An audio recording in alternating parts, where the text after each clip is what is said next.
Hello friends, കുറേ നാൾ മുമ്പ് ചെയ്ത ഒരു ബാപ്റ്റിസം കേക്കാണിത്. ഇതിൽ ഈ ക്ലൗഡ് എഫക്റ്റ് എഡിബിളാണ്.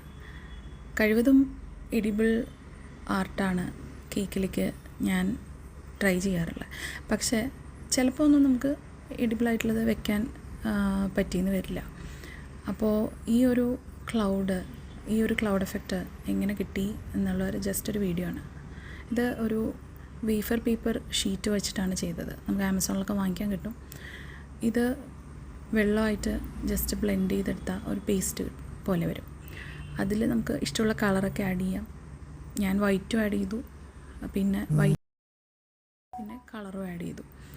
അത് ജസ്റ്റ് ഒരു നോൺ സ്റ്റിക്ക് പാനിൽ ഇങ്ങനെ നല്ലോണം പരത്തി കൊടുത്താൽ കുറച്ച് കഴിയുമ്പോൾ അത് ഡ്രൈ ആയി ഒരു ലേസ് പോലെ വരും.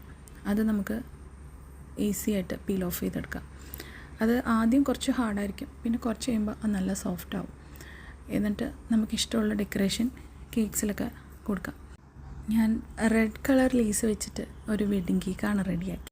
പിന്നെ ഈ വേഫർ പേപ്പർ വെച്ചിട്ട് പല രീതിയിൽ കട്ട് ചെയ്താൽ നമുക്ക് ഇതുപോലെ ബ്യൂട്ടിഫുൾ ആയിട്ടുള്ള കേക്ക്സുകൾ ഡിസൈൻ ചെയ്യാം. So hope you all enjoyed the video. Thank you.